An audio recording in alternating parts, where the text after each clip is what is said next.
Yeah, this is a podcast of Nathan, Nat and Shaun. Let's go! Scientists around the world are investigating how a dwindling number of people have managed to dodge the coronavirus for more than 2 years. Including us three. We have not got it. Actually, Harry, who presses the button, Harry has not. it, and he Amy should has have got not. it. Ruby's boyfriend currently right now is suffering from it. She hasn't got it. No, but she's got a pillow wall in between That's them. true. as we Ali discussed hasn't got yesterday. it, and Tim hasn't got it. Extraordinary.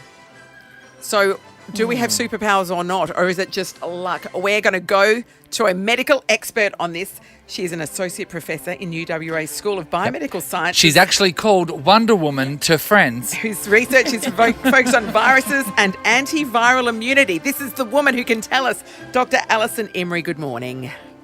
Oh, good morning. Hello, Dr. Allison. So, Doctor, are we superhuman? That's a really good question, and it turns out that about half of us do seem to have some protection, apparently have some protection. There's very early work that's coming out of the Imperial College in London, Yes. where they had a cohort of people and took them into a hospital and inoculated them with the same amount of virus, right? Yes. And half of them didn't become infected and half did. So obviously we're very interested in why the half who didn't become infected, what factors they may have, what genetic factors, what immunological Yes. factors.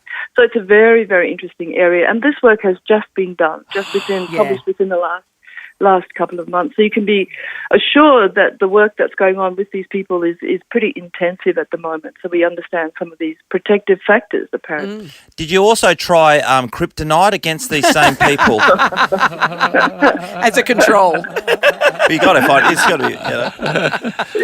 Yeah. No, I was telling a friend of mine yesterday that we're going to be speaking to you, and then he said, "But what if they find out that genetically you guys are immune to it?" He was worried that we'd be rounded up in the streets like the women of Gilead Yes. on The Handmaid's Tales, and then put into labs and For our experimented cells to on. be They harvested. believe. Sorry if I jump in here on you, Dr. Allison, but they do believe genetics plays a part in the defence of COVID. It might, because if you have half of a group of people who are all infected the same way, right, within the same kind of age, they had no evidence of previous infection that might have protected them. So it seems that there is some factor here that's contributing, right?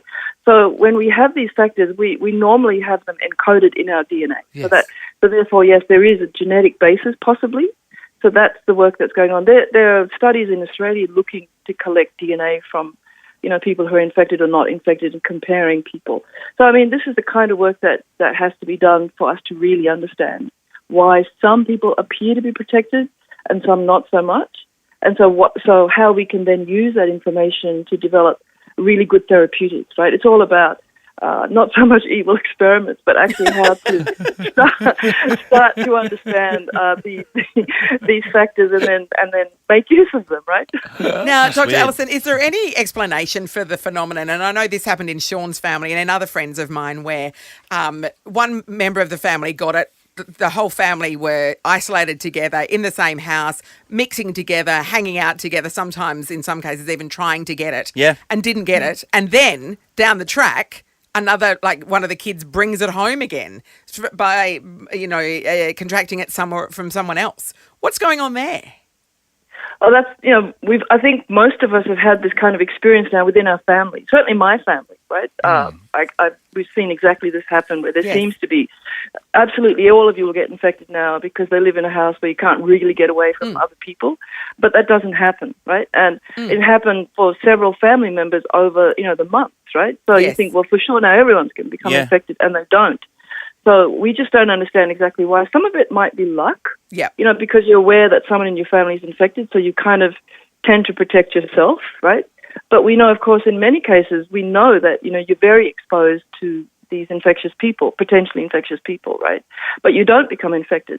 So it could be you protecting yourself because you have some, unrecognized factor that we really are interested in understanding more about, or it could be the infected person is just not shedding as much virus. Contagious. Yeah. Yeah, Less of a exactly. viral As we load. assume they are. Yeah, Yeah, exactly. I want to throw this at you as a possible way that someone can stop getting the coronavirus. Ruby, who works with us, her partner Daniel has it. At the moment, they're sharing a bed, and she has put a pillow in between them.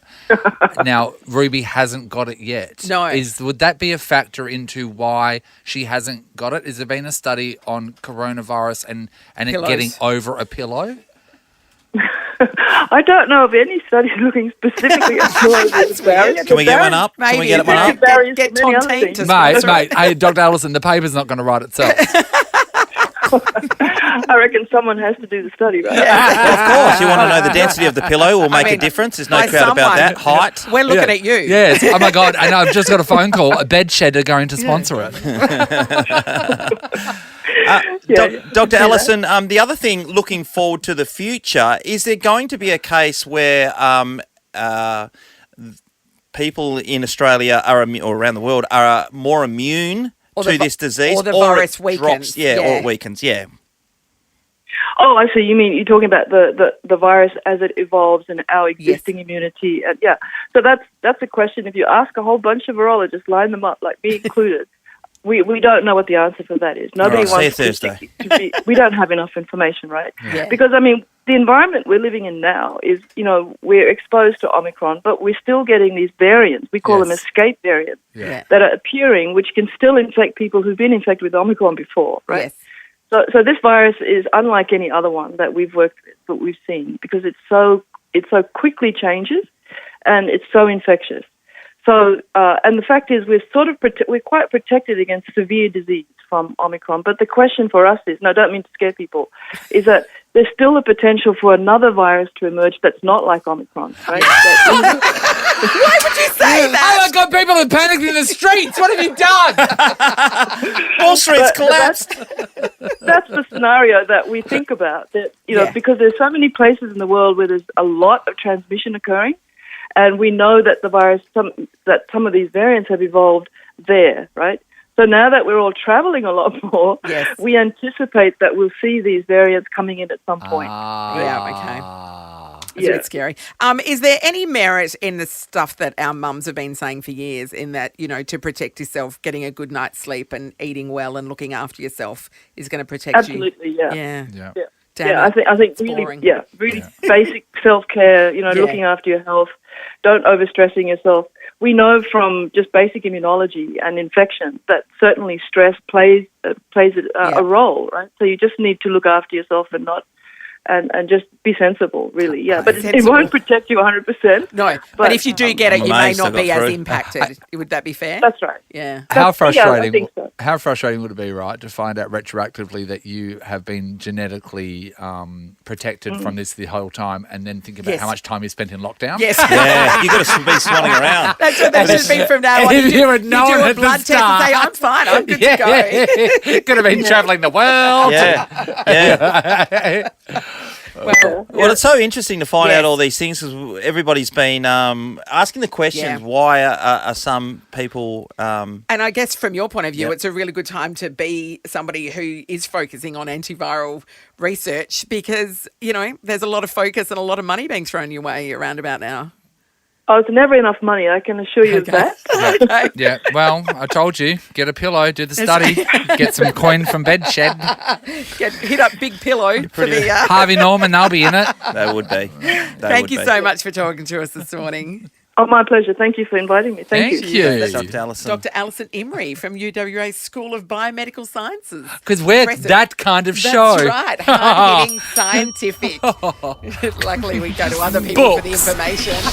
Nathan, Nat and Shaun is a Nova podcast. For more great comedy shows like this, head to novapodcasts.com.au.